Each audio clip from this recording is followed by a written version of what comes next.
Hi friends, நாங்கள் ரீசெண்டாக எங்கள் அப்பாவோட பர்த்டேக்காக கிரில் ஹவுஸ்க்கு போயிருந்தோம். அங்கே வந்து ஆம்பியன்ஸ் செம்ம சூப்பராக இருந்தது. இது வந்து புதுசாக ஓப்பன் பண்ணியிருக்க ரெஸ்டாரண்ட் எங்கள் ஏரியாவில்.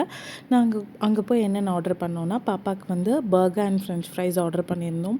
அதுக்கப்புறம் எங்களுக்கு வந்து பார்த்திங்கன்னா ஹனி கிளேஸ் சிக்கன், அதுக்கப்புறம் ட்ராகன் ப்ரான்ஸு, அதுக்கப்புறம் வந்து கிரில் சிக்கன் ஆர்டர் பண்ணியிருந்தோம்.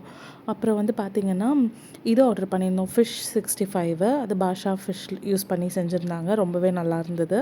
அதுக்கப்புறம் சப்பாத்தி, ஹக்கா நூடுல்ஸ் ஆர்டர் பண்ணியிருந்தோம். சூப்ஸ்க்கு வந்து பார்த்துருந்திங்கன்னா கிராப் சூப் ஆர்டர் பண்ணியிருந்தோம். கிராப் சூப் வந்து ஆவரேஜாக தான் இருந்தது. கிராப்பை விட அந்த ஷ்ரெடர் சிக்கன் வந்து ஜாஸ்தி இருந்தது. அதுக்கப்புறம் வந்து பார்த்திங்கன்னா நாங்கள் ப்ரான்ஸில் வந்து ப்ரான்ஸ் ரோஸ்ட் ஆர்டர் பண்ணியிருந்தோம். பட் அது வந்து ரோஸ்ட் மாதிரி வரல, கிரேவி மாதிரி வந்திருந்தது. இதுதான் ப்ரான் ரோஸ்ட்டு. அப்புறம் ஹாங்காங் சிக்கன் ஒன்று ஆர்டர் பண்ணியிருந்தோம், அதுவும் நல்லா இருந்தது. அப்புறம் வந்து சப்பாத்திக்கு வந்து வெஜிடபிள் கிரேவி ஆர்டர் பண்ணியிருந்தோம். நிறையா வெஜிடபிள்ஸ் போட்டு செஞ்சுருந்தாங்க, அதுவும் சூப்பராக இருந்தது. ஃபிஷ் வந்து ரொம்ப நல்லா இருந்தது, பட் பீசஸ் வந்து கம்மியாக இருந்தது. காஸ்ட்லி தான், பட் ஓகே. இவ்வளோ தான் பீசஸே வந்து கொடுத்துருந்தாங்க. அது சின்ன சின்ன பீசஸ் தான் இருந்தது. லெமன் சோடா அண்ட் டீயோடு நாங்கள் வந்து டின்னரை முடிச்சுக்கிட்டோம்.